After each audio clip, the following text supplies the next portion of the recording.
I met a man named Graham on Plenty of Fish. Now, I joined Plenty of Fish just for fun. I thought if I could meet a couple local guys and maybe go out on some dates, I'd be okay with that. I tried online dating before, I've tried Tinder, and I've met a couple guys, but nothing that really turned into anything special. I thought maybe POF would be different. I thought I'd get a better quality of people. When I first met Graham, he told me he was in the military. He sent me about 15 photos of himself, and he was absolutely gorgeous. Very muscle-bound, a shaved head. He was everything that I was looking for physically in a man. He said he was originally from New York, but that he had lived in Germany and Norway for quite some time. He said he was a widow and his wife had died in a car accident, and he had a 4-year-old son named Brian. Now, I'm a single mother and I have a 15-year-old son. I've been divorced for many years and really didn't find anyone special after my divorce. We started talking on POF, and he told me that due to being in the military, he wasn't always able to come on POF, and that really soldiers were not supposed to be on there. I didn't know if that was true or not, and I didn't want him to get in trouble, so he asked if we could move to WhatsApp. Well, we moved to WhatsApp and started texting back and forth. He said due to being deployed at the time, he couldn't video chat, but he would send me videos, and he was the man in the photos. They were short videos of himself shooting a gun, saying hello, and just talking in general. One was him sitting behind a Jeep and just talking about his day. It was still matched the man in the photo, so I thought it was legit. We would chat every day, and often he'd say that he could only text me late at night because he was always on deployment, he was always on patrols. He said he was in Syria at the time being and that he was going to possibly be sent over to the Ukraine. Now, I didn't really follow politics and I didn't follow where the military goes. I knew that we had been in Syria for some time, but I didn't know if the military was still there. He said he was a commander in the army and that he had to go where they told him to go. When I asked him about his child, where does the child stay when you're overseas, he said with a nanny. He said he had a nanny minder and that he'd hoped one day to find a mother for his child.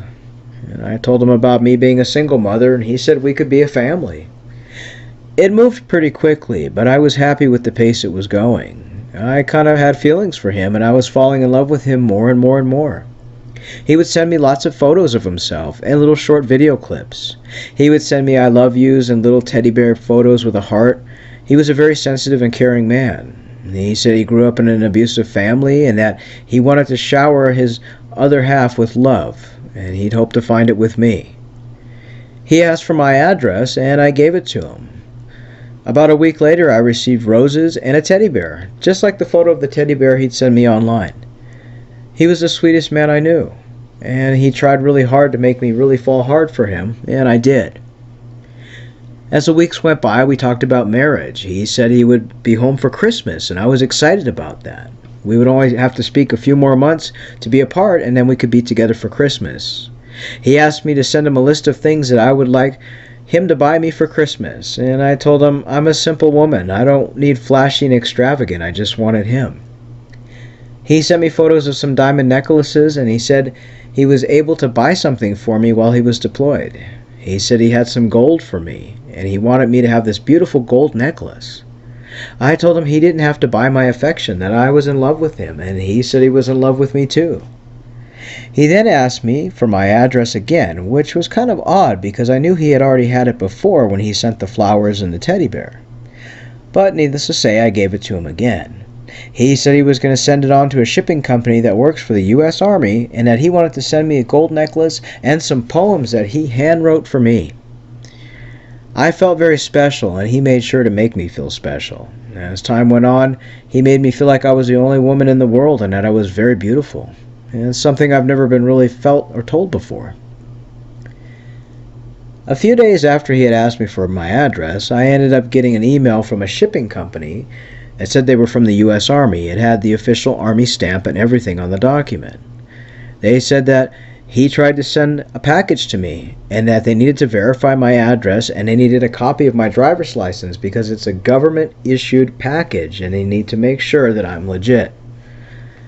I gave them my address and I went ahead and gave them a copy of my driver's license. Pretty soon they told me that my package would be shipped soon and they gave me a tracking number. When I tried to put the tracking number into UPS and FedEx and USPS, nothing came out. They said it wouldn't, and when I asked them about it, they said it's because it's a special military delivery service. They ended up giving me a website, and when I put the tracking number in, it showed that the package was moving through the states and it was on its way. So I had no reason not to believe. Pretty soon, though, I got a notification from the shipping company stating that my package had been held because it contained gold. I said, well, I didn't know what he was sending. He just said something gold. I kind of pretended like I didn't know. I didn't know if I was in trouble or not, so I played dumb. They told me that since he sent gold, I would have to pay a tax on it, seeing that it's coming from Syria. I asked them how much it was, and they said it was $1,100. And I told them I don't have that kind of money. And they said that if I don't send the money for pay the tax, that he would get in trouble. And I didn't want that to happen. I talked to him online about it, and he said there's nothing he can do, his bank account's frozen, and that if I can just pay it, he'll pay me back when he gets home for Christmas. Well, I didn't want him to get in trouble, so I went ahead and paid it. They asked me to send it via a bank transfer from my bank to a woman in New York. They said that she was the head of the shipping department for the Army, and that they would pay the tax as soon as she received it. So I went ahead and transferred the money over. I didn't know who she was, I just had her bank information, her city, and her name. My bank verified that the money was sent, and I let the shipping company know that the money was sent. They thanked me and told me my package would be there soon. I waited, and you can guess, no package. Pretty soon, him and I started talking less and less. He then said that he was shot while he was deployed, and that he needed medical evacuation right away. He then said he needed $15,000 to be medically airlifted from Syria back home to the States. He said he needed the money to be airlifted to the hospital here in the States. Well, I never had that kind of money, and there was no way I could get that kind of money. And I told him I don't have that money. In fact, I was angry with him for even asking. He told me that he would just be left there to die and that I didn't love him and didn't care about him. And I told him, I don't have that money, there's nothing I can do, but I do love you. He told me I wasn't a good woman. He said I was evil and that I was a horrible person. He called me all kinds of names, and then he blocked me. I then decided to look around online, and I found the woman's name through Facebook, and I sent her a message. To my surprise, she replied to me and said yes, she did receive the money. She said that that money was supposed to have come from a retirement fund for her online boyfriend named George. So we put the pieces together and figured out that the scammer was playing us with two different fake profiles, one from Plenty of Fish, and she had met her George on Facebook.